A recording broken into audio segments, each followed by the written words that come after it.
Hi guys, welcome back once again. Mas dakila ang Diyos Ama at Diyos Anak. Bakit po?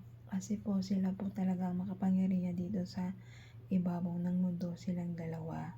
Samahan na rin po natin ng Diyos Espiritu Santo na siyang gumagabay at pumapatnubay sa atin. Ganito po yan eh.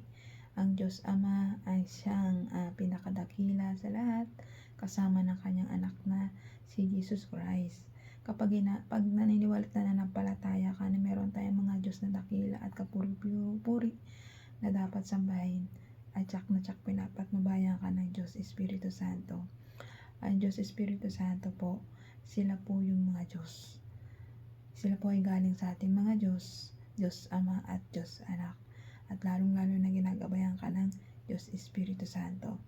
Ang taong sumusunod sa mga utos ng ating mga Diyos, Diyos Ama, Diyos Anak, na si Jesus Christ, kapag naniniwala ka kay Jesus Christ, at para ka naling naniwala sa ating Diyos Amang nasa langit at Diyos Espiritu Santo. Ang mga salita ng ating Diyos Anak ang siyang pumapatnubay sa atin para matuwid tayong ng landas. Kapag naniniwala tayo kay Jesus Christ na siya ang ating Diyos tagapagligtas, maliligtas po tayo lahat. Basta po gagampanan po lang po natin ang pagiging mabuting tao dito sa ibabaw ng mundo. Huwag po tayong gumawa ng mga alam natin na hindi ikabubuti ng kapwa-tao natin. Parati lang po tayong mag-isip ng ikabubuti ng kapwa-tao natin para hindi po tayo maligaw ng landas. Tumulong, umibig sa kapwa-tao natin.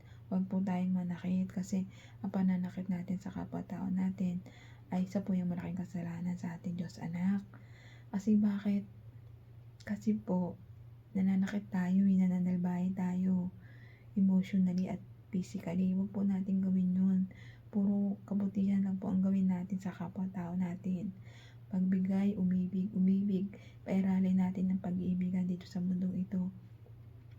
Lalong-lalo na sa kapwa-tao natin. Pag iniibig mo yung kapwa mo, nandyan na po yung pagtulong. Lumalabas na yung pagtulong. Lalong-lalo na magkaroon ka ng takot sa Diyos Anak. Kasi po siya pong nagligtas sa atin eh. Siya po yung pumuto ng mga kasalanan ng ating ama't ina para maputol din yung mga kasalanan natin. Sinilang tayong makasalanan, pues huwag na po na habang lumalaki tayo, huwag na po tayong gumawa ng mga masasamang gawa na alam natin na magdudulot ng kasawian sa ating kaluluwa. Manalig mananampalataya po tayo sa ating Diyos Anak na siyang nagmamahal sa atin ng totoo. Siya ang nagmamahal sa atin ng totoo, ang Diyos Anak. Lalong-lalo na kapag naniniwala tayo sa ating Diyos Anak, naniniwala na rin tayo sa Diyos Ama. Ganun po yun. At Diyos Espiritu Santo. Kapag naniniwala ka na may Diyos Anak sa pagkatao mo at umiibig ka sa kapwa-tao mo at tinatalikuran mo na yung mga maling gawa at kasalanan mo at nagsisisi ka at nagbabalik loob sa ating Diyos Anak, tsak na tsak maliligtas ang kaluluwa mo sa impyerno.